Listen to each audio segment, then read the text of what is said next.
দর্শক, Washington post একটি প্রতিবেদন করেছে। সেখানে বলেছে যে মালদ্বীপের মুজ্জু সরকারকে বা মুজ্জুকে হটাতে চেষ্টা করেছিল ভারত, কিন্তু সেই পরিকল্পনা ব্যর্থ হয়েছে। অর্থাৎ মুজ্জুকে হটাতে ভারতীয় পরিকল্পনা ব্যর্থ, এই শিরোনামে তারা একটি সংবাদ প্রকাশ করেছে। কিভাবে?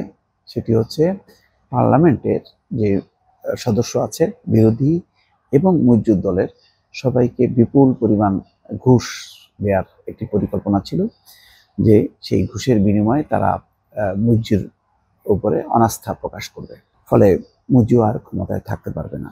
মুজ্জুকে কেন দেখতে পাচ্ছে না? মুজ্জুকে দেখতে না পারার কারণ হচ্ছে যে মুজ্জু চীনমুখী নীতি নিয়েছে। ভারতের যেই সৈন্যরা ছিল মালদ্বীপে, মুজ্জুর কারণে তাদেরকে সরে আসতে হয়েছে এবং চীনের সঙ্গে বেশ কিছু চুক্তি করেছে, যেখানে ভারতের স্বার্থ বিরোধী। অর্থাৎ মালদ্বীপের উপরে ভারতের যেই একচেটিয়া একটা আধিপত্য ছিল, সেই আধিপত্য নষ্ট হয়ে গেছে এবং তার মূল কারণই হচ্ছে মুজ্জু নির্বাচন অঙ্গীকার ছিল যে সে ক্ষমতায় আসার পর ভারতীয় কোনো সৈন্য মালদ্বীপের মাটিতে থাকতে পারবে না, এবং শেষ পর্যন্ত সে নির্বাচিত হয় এবং তারপর ভারতীয় সৈন্যদেরকে সময়সীমা বেঁধে দিয়েছিল মুজ্জু সরকার, সেই অনুযায়ী তাদেরকে চলে আসতে হয়েছিল। এতে ভারতের অহংকার চূর্ণ হয়েছে এবং প্রথম মুজ্জু যে সফর করে, রীতি অনুযায়ী আগে মালদ্বীপের যে কোনো সরকার প্রধান বা রাষ্ট্রপ্রধান নির্বাচিত হওয়ার পর ভারত সফর করে, কিন্তু মুজ্জু সেই রীতি ব্যত্যয় ঘটিয়ে সে চলে যায় হচ্ছে প্রথমে চীনে, তারপরে সে ভারতে যায়।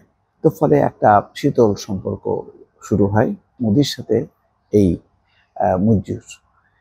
তো যাই হোক, এই ঘটনাটি এসছে ওয়াশিংটন পোস্টে, যে প্রেসিডেন্ট মোহাম্মদ মুজ্জুর আমলে ভারত এবং মালদ্বীপের সম্পর্ক ফের আলোচনার কেন্দ্রে চলে এলো। নেপথ্যে মার্কিন সংবাদপত্র ওয়াশিংটন পোস্টের একটি প্রতিবেদন এটা বলা হলো। সেখানে দাবি করা হয়েছে, চলতি বছরের গোড়ায় মুজ্জুকে ইমপিচ অর্থাৎ পদ থেকে সরানোর জন্য ভারতের সাহায্য চেয়েছিল মালদ্বীপের বিরোধী দল মলদিভিয়ান ডেমোক্রেটিক পার্টি। নয়াদিল্লির কাছ থেকে নাকি $6 বিলিয়ন ভারতীয় মুদ্রায় 51,000 কোটি টাকাও চাওয়া হয়। শেষ পর্যন্ত মুজ্জুকে সরানোর পরিকল্পনা কার্যকর করা যায়নি বলে দাবি ওই প্রতিবেদনে।